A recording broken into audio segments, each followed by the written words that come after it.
Our mission is to spread the word of service.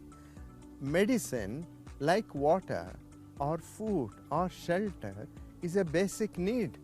It's extremely important when some person in a rural area falls sick that he should get attention as quickly as anyone would get anywhere else. So we want to be there in every rural setup.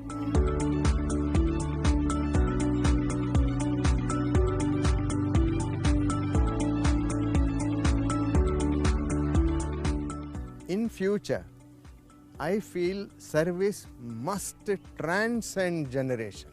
It should not end with me. So you would have seen in your visits that now both my sons are there doing the same thing, probably better. And you will see already my third generation being slowly introduced into the rural service. And by coming so many times, it becomes a second nature to serve. None of us think that it's any special favor we are doing for any of these poor people. In fact, it is them who are giving us a favor. They are giving us so much love and blessings which make us better human beings. This is what I want generations to come, to adopt more villages, to serve in this way, absolutely free of cost. If you charge the rural patient, you will not succeed. If you prescribe to the rural patient, your job is not done. You will probably find your prescription outside. You need to make your service complete. Suppose a person comes to you with fever, you need to treat the fever with whatever necessary medicines. You can't just write a prescription. We need to probably be equipped with some basic tests which can also help you to come to better conclusion and treat them better. That is the lab. Fundamental things need to be done because they form 99% of the illnesses. I am only concerned about the 99% of the illness, not the 1%.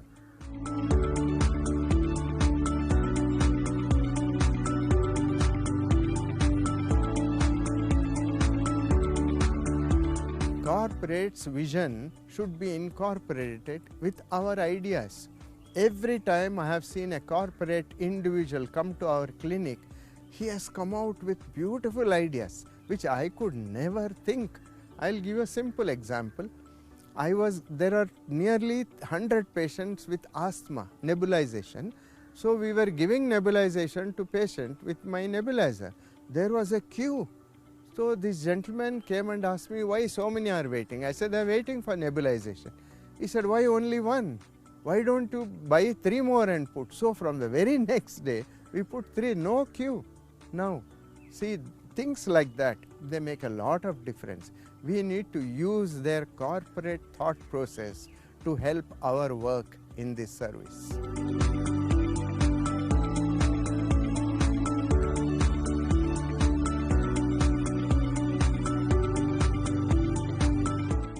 Funding is the most important essence of service. And without funding, no service can last long. And service cannot be service if you just conduct weekly one camp or monthly one camp or once in 6 months. No, it needs to be continuous over a long period. Availability of medicines, availability of medical and availability of men to take care of these rural is very important. Each one of these require funding. This funding must flow through corporate social responsibility to a registered organization, to foundations which are known for this kind of service.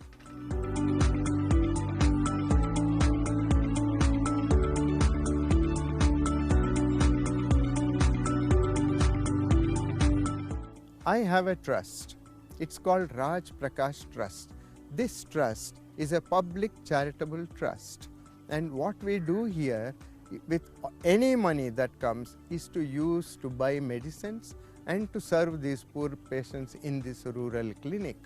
But the funds that come into Raj Prakash Trust can be used for various other needy purposes. It could mean education, it could mean buying school books, it could mean building new schools, an extra room in a school, benches for the children. These are all simple needs which can be straight away met with the funds from this trust.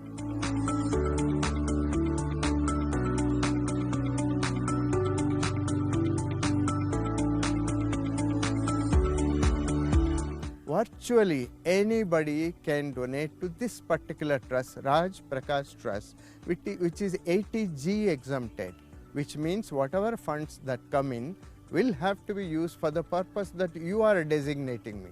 Like you may want to give food and you may want to give books, things like that, depends on each person's desire. We fulfill that desire through these trust funds, through the money that you give to the trust.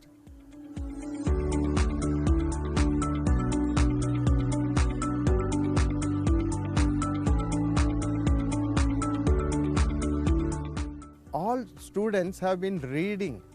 They have no on-ground experience of treating people. So even as they are medical students, the younger they are, the better, the fresher they are, the better, because they will carry the seed of service right from then. We can mold them to be better doctors. We can mold them to be the doctor to serve rural India.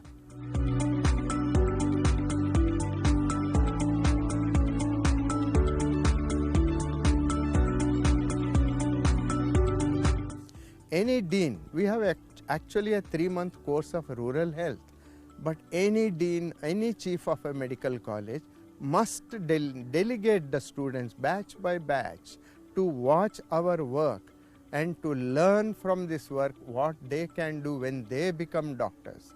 And each of these medical students, mind you, they are younger, they are faster, they are better, and they will come out with more beautiful and novel ways of treating these poor rural patients.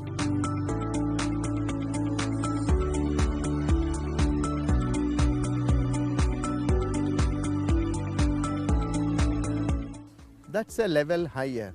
They are taking our philosophy to a higher level. And these people, when they come and see, like I told you the example of corporate visitors and nebulization, they can think of various ways, sources of funding, sources of managing, and how else can we benefit the society. These are the thoughts that we will experience from these people.